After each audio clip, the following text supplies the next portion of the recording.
tidak kulupakan, kan terkenang selama hidupku. Biarpun saya pergi jauh, tidak akan hilang dari kalbu. Tanahku yang ku cintai, engkau ku hargai. Bismillahirrahmanirrahim. Assalamualaikum warahmatullahi wabarakatuh.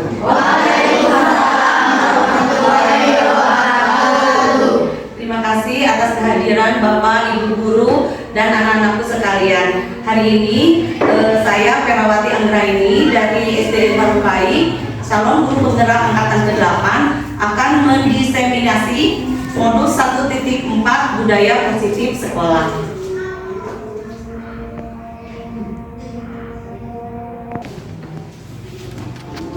Nah, di sini materi modulnya yaitu yang pertama tujuan pendidikan menurut Ki Hajar Dewantara.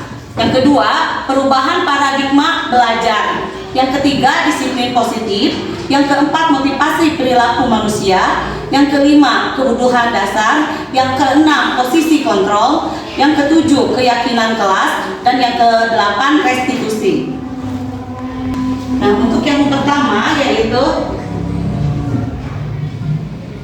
perubahan paradigma belajar. Di sini ada tujuan pendidikan Ki Hajar Dewantara, yaitu menuntut segala kodrat yang ada pada anak-anak agar mereka dapat mencapai keselamatan dan kebahagiaan yang setinggi-tingginya, baik sebagai manusia maupun sebagai anggota masyarakat.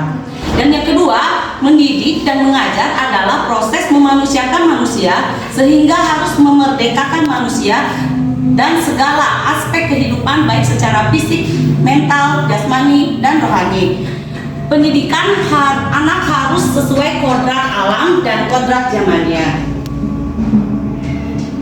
Nah, seperti di sini pendidikan itu diibaratkan padi. Pendidikan adalah tempat pesemaian benih-benih kebudayaan dalam masyarakat. Kita melanjut ke disiplin positif. Nah, di sini kita akan kita ilustrasikan, kita gambarkan.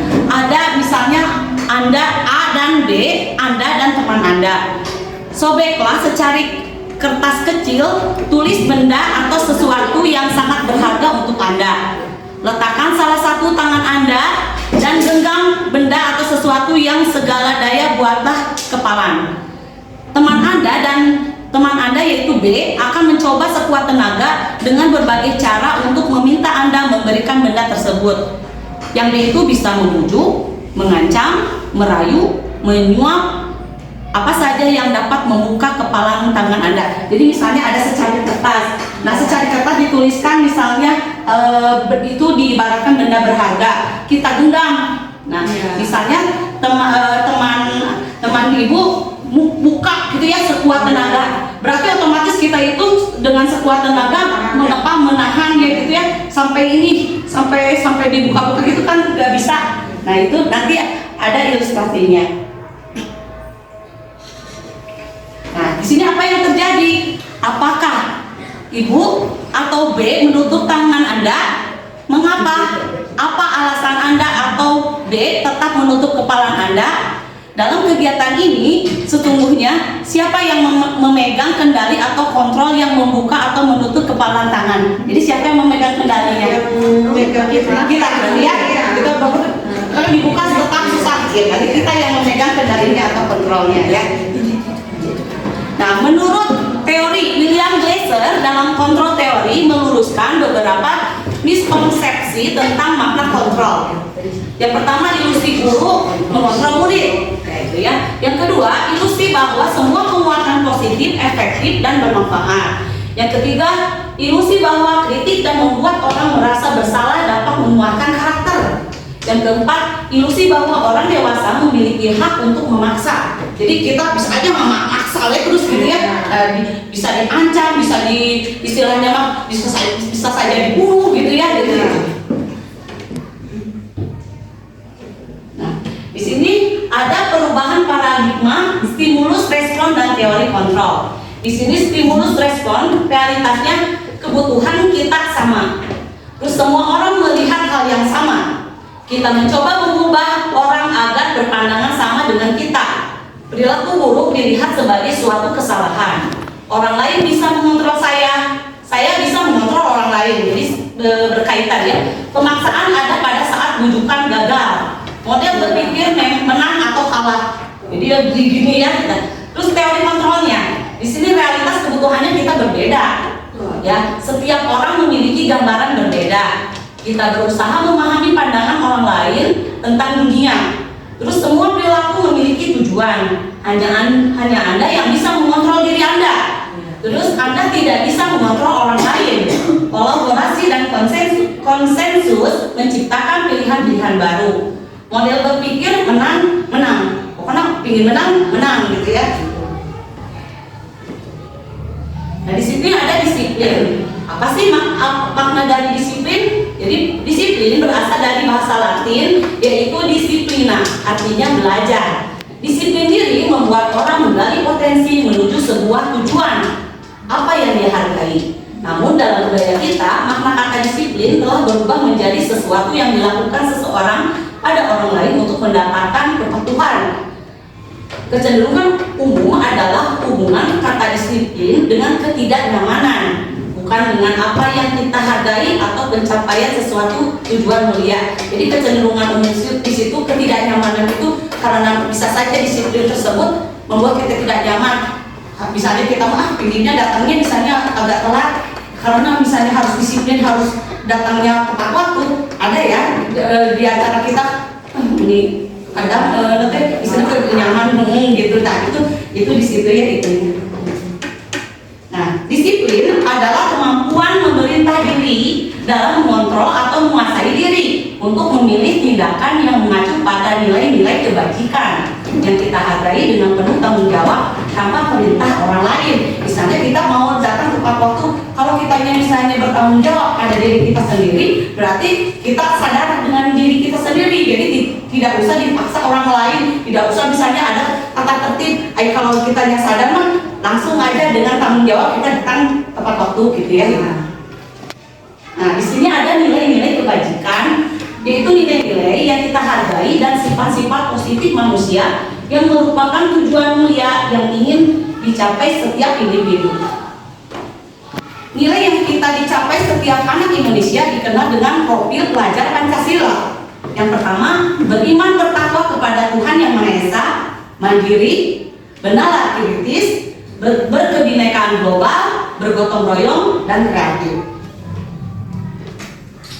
Nah, di sini ada juga teori motivasi perilaku manusia, yaitu teori Diana Bosen. Yang pertama, untuk menghindari ketidaknyamanan atau hukuman, apa yang akan terjadi apabila saya tidak melakukannya. Itu pertanyaannya pada diri kita sendiri, itu secara eksternal. Nah, yang kedua, untuk mendapatkan imbalan atau penghargaan dari orang lain. Apa yang akan saya dapatkan apabila saya melakukan? Nah, itu kalau kita mengharapkan imbalan dari orang lain. Terus yang ketiga, untuk menjadi orang yang mereka inginkan dan menghargai diri sendiri dengan nilai-nilai yang mereka percaya akan menjadi orang yang seperti apabila saya melakukannya. Itu dari dalam ya. Tujuan disiplin positif. Tujuan dari disiplin positif adalah menanamkan motivasi yang ketiga pada murid-murid kita, yaitu untuk menjadi orang yang mereka inginkan dan menghargai diri sendiri dengan nilai-nilai yang mereka percaya. Ketika murid-murid kita memiliki motivasi tersebut, mereka tidak memiliki motivasi intrinsik yang berdampak jangka panjang, motivasi yang tidak akan terpengaruh pada adanya hukuman atau hadiah. Itu yang ininya ya. Terus mereka akan tetap berperilaku baik dan berdasarkan nilai-nilai kebajikan karena mereka ingin menjadi orang yang menjunjung tinggi nilai-nilai yang mereka hargai. Nah, di sini kita lanjut ke keyakinan kelas ya. Nah, di dalam apa sih keyakinan kelas? Terus keyakinan kelas bukan peraturan kelas. Jadi keyakinan kelas sama peraturan kelas itu berbeda ya. Nah, mengapa kita memiliki peraturan helm pada saat mengendarai kendaraan roda 2? Nilai keselamatan atau kesehatan inilah yang kita sebut sebagai suatu keyakinan. Nah, yaitu nilai-nilai kebajikan universal yang disepakati secara tersirat dan tersurat. Seseorang akan lebih tergerak dan bersemangat untuk menjalankan keyakinannya daripada hanya sekedar mengikuti serangkaian peraturan tertulis tanpa makna. Murid-murid pun mereka perlu mendengarkan dan memahami arti sesungguhnya tentang peraturan-peraturan yang diberikan. Apa nilai-nilai kebajikan nilai peraturan tersebut? Apa tujuannya? Dan bagaimana? Apakah tidak tertarik atau takut sehingga hanya sekedar mengikuti serangkaian peraturan-peraturan yang mengatur mereka tanpa memahami tujuan mulianya? Nah, kita dalam pembentukan keyakinan kelas, dan di sini ada poin-poinnya. Yang pertama, keyakinan kelas berupa pernyataan-pernyataan universal. Yang kedua, pernyataan keyakinan kelas senantiasa dibuat dalam bentuk positif. Keyakinan kelas sebenarnya tidak terlalu banyak sehingga mudah diingat dan dipahami. Keyakinan kelas sehingga sebaiknya sesuatu yang dapat diterapkan di lingkungan kelas misalnya ya. Terus semua warga kelas hendaknya ikut berkontribusi dalam pembuatan keyakinan kelas lewat kegiatan curah pendapat. Jadi bukan guru saja yang bikin keyakinan kelas, tapi harus dilibatkan muridnya juga ya. Bersedia meninjau kembali keyakinan kelas dari waktu ke waktu. Jadi tidak flat. Bisa saja bulan ini misalnya keyakinan kelasnya ini. Jadi disesuaikan dengan kebutuhan di kelas gitu ya. Bisa berubah-ubah. Bisa berubah-ubah. Nah, ini prosedur pembentukan keyakinan kelas atau sekolah. Yang pertama, mempersilakan warga sekolah atau murid di sekolah, kelas untuk bercurah pendapat tentang peraturan yang perlu disepakati di sekolah.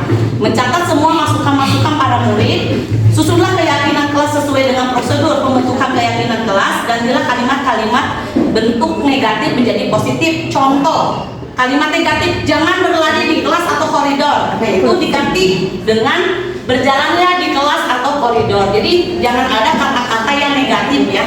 Terus tinjau kembali daftar curah pendapat yang sudah dicatat. Ajaklah warga sekolah, murid-murid atau menemukan nilai kebajikan atau keyakinan yang dituju dari peraturan tersebut. Contoh, berjalan di kelas, dengarkan guru, datanglah tepat waktu, berada di bawah satu payung, misalnya itu keyakinan, saling menghormati atau nilai kebajikan atau hormat.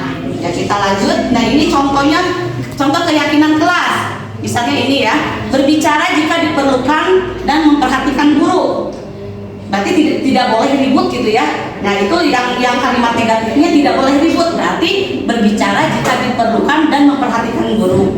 Nah, terus bermain saat jam istirahat. Berarti di kelasnya jangan main-main. Nah ya, nah ini anak-anak gak boleh main-main. Berarti ini bikin keyakinan kelasnya bermain saat jam istirahat. Terus makan ketika jam istirahat. Nah, di kelas tidak boleh makan gitu ya. Terus berkata dengan sopan. Nah, hindari kata-kata kasar ya sama teman gitu ya. Terus memakai seragam sekolah, datang tepat waktu, membuang sampah pada tempatnya, menjaga kebersihan kelas gitu ya. Contohnya. Nah, di sini ada 5 kebutuhan dasar manusia. Yang pertama, kebutuhan untuk bertahan hidup. Kedua, cinta dan kasih sayang. Yang ketiga, kebebasan. Yang keempat, kesenangan. Dan yang kelima, kekuasaan. Nah, di sini ada 5 posisi kontrol guru. Sebagai penghukum, pembuat rasa bersalah, sebagai teman, sebagai pemantau, atau sebagai manajer. Ini, nah di sini ada ya motivasinya sebagai guru. Nah, guru berbuat misalnya menghardi, ya kalau misalnya kita sebagai penghukum, guru teh menghardi, menunjuk-nunjuk, menyakiti, nah itu ya. Terus berceramah tanpa didengarkan muridnya teh alasannya misalnya datang terlambat itu karena apa gitu. Itu sebagai penghukum. Datang terlambat itu karena apa? Jadi nanti berlahan-lahan ininya gitu ya. Terus pemantau, menghitung dan mengukur. Jadi berapa kali sih muridnya teh misalnya datang telat tidak tepat waktunya teh. Nah, nanti kita dipanggil anaknya, terus diajak ngobrol, terus nanti kalau misalnya tetap seperti itu berarti harus ada kerjasama dengan orang tua gitu ya. Terus sebagai manajer pertanyaan. Nah di sini ada guru berkata, hasil dan sebagainya. Mungkin ini kurang terlihat ya. Nanti di kan ininya. Kita lanjut aja, nanti dikirim di ini aja di WA sekolah ya. Lanjut ke restitusi. Menurut dosen, restitusi adalah proses mengkondisikan murid untuk memperbaiki kondisi mereka sehingga dapat kembali pada kelompok mereka dengan karakter yang lebih kuat. Nah, ciri-ciri restitusi. 1. Bukan untuk menebus kesalahan, namun untuk belajar dari kesalahan. Yang kedua, memperbaiki hubungan. Yang ketiga, tawaran bukan paksaan. Yang keempat, restitusi menuntun untuk melihat ke dalam diri. Yang kelima, restitusi mencari kebutuhan dasar yang mendasari tindakan. Yang keenam, restitusi diri adalah cara yang paling baik. Yang ketujuh, restitusi fokus pada karakter bukan tindakan. Yang kedelapan, restitusi fokus pada solusi.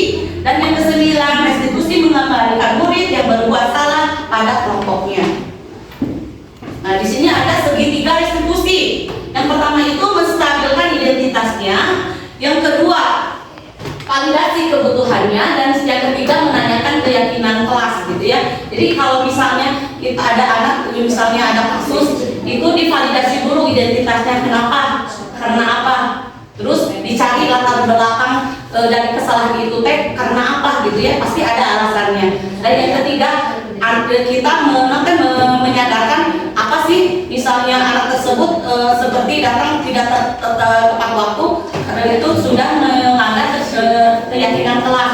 Jadi kita kuatkan di situ, apakah misalnya Ananda ada yang dilanggar keyakinan kelas kita, oh ada Bu, misalnya disiplin. Nah itu harus, jadi kita menyadarkan anak tersebut gitu, jadi tanpa harus dimarah-marahi gitu ya.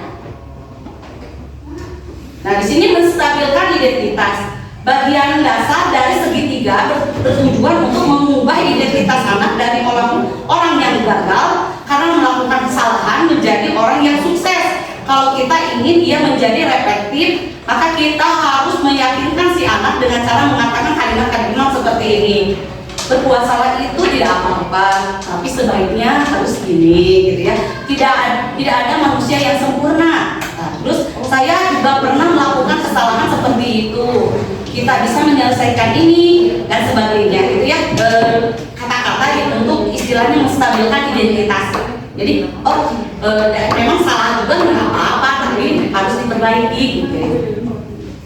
Nah, validasi tindakan yang salah. Setiap tindakan kita dilakukan dengan tujuan yaitu memenuhi kebutuhan dasar. Yang tadi 5 tadi itu ya. Kalau kita memahami kebutuhan dasar, apa yang mendasari sebuah tindakan, kita akan bisa menemukan cara-cara paling efektif dan memenuhi kebutuhan tersebut. Menurut teori kontrol semua tindakan manusia baik atau buruk pasti memiliki tujuan tertentu. Nah di sini ada kata-katanya. Padahal kamu bisa melakukan lebih buruk dari ini. Misalnya seperti saya pernah dengan gadis itu, misalnya dia dicontek sama temennya, terus dia ngeberat meja gitu ya, terus ada yang laporan. Nah kita bicara sama gadis tersebut, misalnya, oh nggak apa-apa gadis, nanti ibu paham gadis waktu itu sedang marah karena dicontek hasil pekerjaannya jadi mengebrak meja. Ibu hargai itu, gadis tidak sampai memukul orang atau memukul temannya yang menyontek itu gitu. Jadi kita hargai dulu tindakan itu, tapi memang itu salah gitu. Seharusnya kamu bagaimana coba? Oh bersabar Bu, iya harus bersabar. Terus apalagi? Ya berarti daripada nanti kamu berantem dengan teman, lebih baik kamu lapor sama guru gitu ya.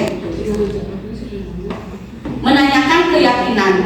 Dari segitiga restitusi itu terakhir ini, teori kontrol menyatakan bahwa kita pada dasarnya termotivasi secara internal. Ketika identitas sukses telah mencapai langkah 1, tindak laku yang salah telah menginvalidasi langkah 2, maka anak akan siap untuk dihubungkan dengan nilai-nilai yang dia percaya dan akan berpindah menjadi orang yang dia inginkan. Nah ini di sini pertanyaannya, apa yang kita percaya sebagai kelas atau keluarga, apa nilai-nilai umum yang kita sepakati, apa bayangkan kita telah kelas kita kita ideal, kamu mau jadi orang seperti apa? Jadi kelas kita pingin apa sih? Pingin nyaman, gitu ya. Jadi bisa anaknya bisa apa bertukar pikiran apa yang diinginkannya gitu ya. Mungkin destinasi dari saya dicukupkan sekian dulu. Terima kasih atas kehadirannya. Assalamualaikum warahmatullahi wabarakatuh.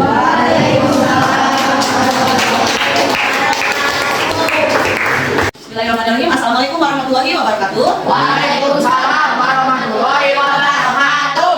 Good morning student. Good morning. Hari ini kita akan membuat keyakinan kelas di kelas 7E. Nah, ibu mau tanya dulu, apa sih yang disebut keyakinan? Ada yang tahu? Enggak. Ada yang tahu barusan? Di mana?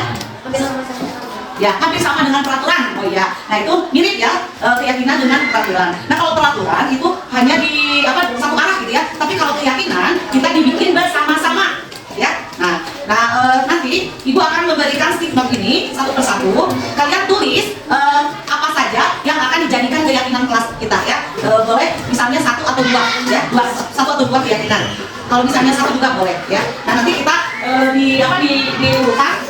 Terus ini dikasih waktu sama ibu 5 menit. Silakan tulis ya.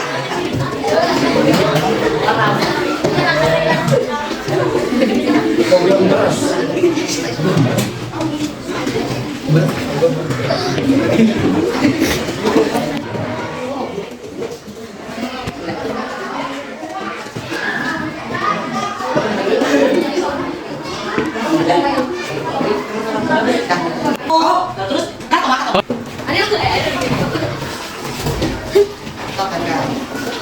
Ya.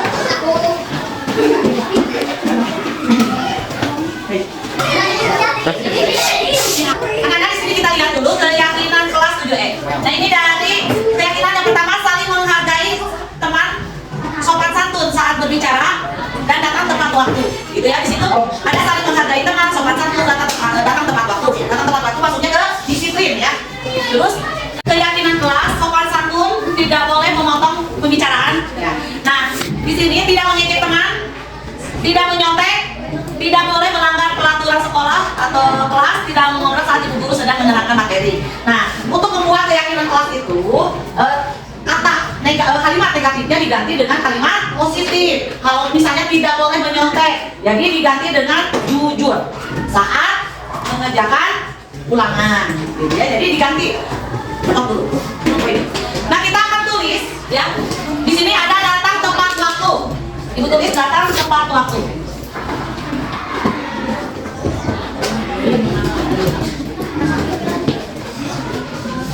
Terus sopan santun dalam berbicara.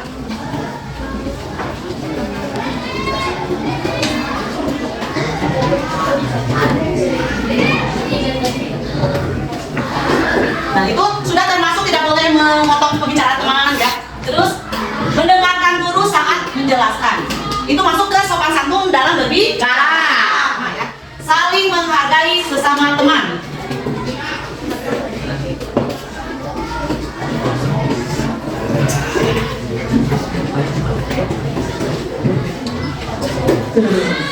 Saling menghargai sesama teman. Iya. Izin bila meninggalkan kelas.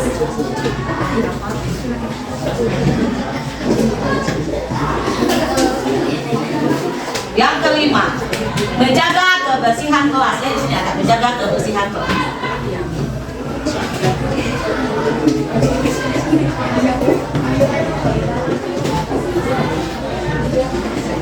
Iya. Terus satu. Oh, bukan melaksanakan piket kelas ya.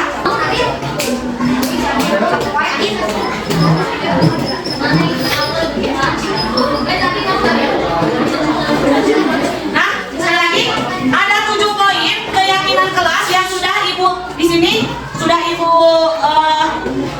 indikat apa yang sama nanti sudah ibu bisa pisahkan ya. Yang pertama datang tepat waktu. Sepakat? Sepakat. Sopan santun dalam berbicara. Sepakat? Sepakat. Saling menghargai sesama teman. Sepakat? Sepakat. Izin bila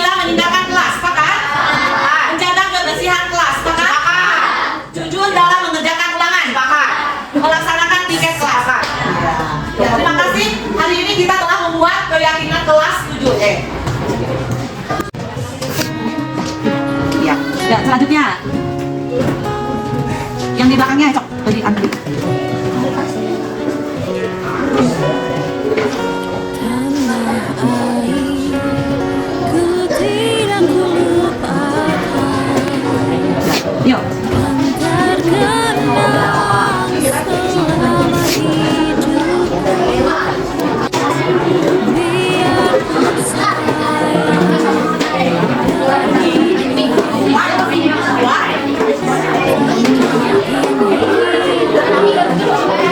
Bismillahirrahmanirrahim. Assalamualaikum warahmatullahi wabarakatuh. Terima kasih kepada Bu Guru yang telah menuntun kami untuk membuat keyakinan kelas agar kelas kami dalam kegiatan proses belajar mengajarnya berjalan nyaman, aman, dan menyenangkan. Wassalamualaikum warahmatullahi wabarakatuh.